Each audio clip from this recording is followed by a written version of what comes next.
Polisi menangkap Taufik Hidayat, pelaku penyekapan dan penganiayaan terhadap seorang wanita di kamar kosnya di wilayah Cileunyi, Jawa Barat. Taufik Hidayat ditangkap di tempat persembunyiannya di sebuah perumahan di kawasan Ciparai, Kabupaten Bandung, Jawa Barat. Polisi langsung membawa pelaku ke Mapolda Jawa Barat untuk menjalani pemeriksaan.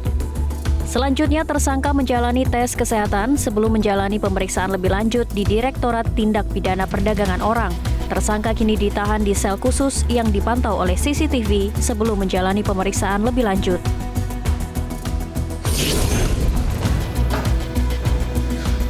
Kejaksaan Agung menyegel sebanyak 17.600 unit sepeda motor listrik milik Badan Gizi Nasional. Penyegelan dilakukan di 2 lokasi gudang penyimpanan milik penyedia barang. Namun dalam prosesnya, Kejaksaan Agung tidak melakukan penyitaan barang.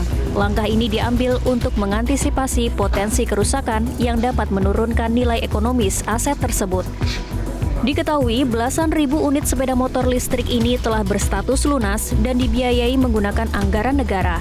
Kejaksaan Agung menegaskan, selama proses hukum berlangsung, aset negara tersebut harus tetap terjaga dalam kondisi baik.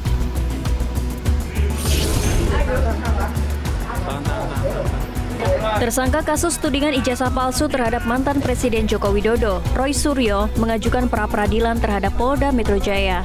Permohonan pra-peradilan Roy Suryo didaftarkan pada Senin 22 Juni 2026.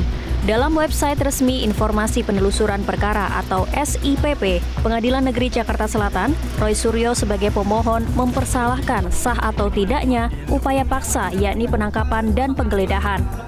Adapun termohon dalam pra-peradilan ini adalah Polda Metro Jaya, yakni Kapolda Metro Jaya, serta Direskrimum Polda Metro Jaya, serta tim penyidiknya, Jaksa Agung, Jampidum, dan Kejaksaan Tinggi DKI Jakarta.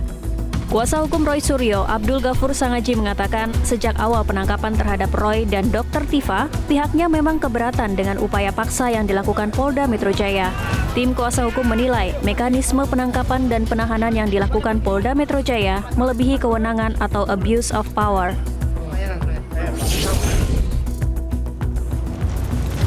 Pemerintah berencana menutup sekitar 700 hingga 800 badan usaha milik negara atau BUMN yang terus merugi hingga akhir 2026.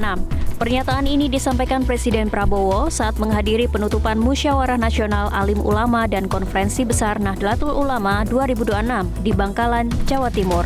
Presiden menegaskan penutupan perusahaan-perusahaan tersebut juga ditujukan untuk mengurangi beban keuangan negara. Pasalnya, perusahaan yang terus merugi tetap memiliki struktur direksi dan komisaris yang harus dibiayai. Ia menilai langkah tersebut penting agar anggaran negara dapat dialihkan untuk program-program yang lebih produktif dan berdampak langsung bagi masyarakat.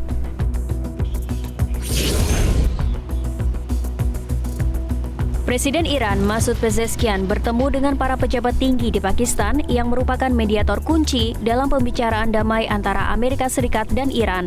Pezeshkian disambut oleh pasukan kehormatan di kediaman Perdana Menteri Pakistan, Shehbaz Sharif di Islamabad sebelum mereka mengadakan pembicaraan. Pezeshkian kemudian bertemu dengan Presiden Pakistan, Asif Ali Zardari, dan Kepala Angkatan Darat Pakistan, Marsikal Lapangan Asim Munir di kota Rawalpindi. Kunjungan Pezeshkian ke Pakistan terjadi ketika tim teknis sedang mengerjakan detail-detail setelah negosiasi tingkat tinggi di Swiss antara Amerika Serikat dan Iran yang bertujuan untuk mencapai kesepakatan mengakhiri perang secara permanen.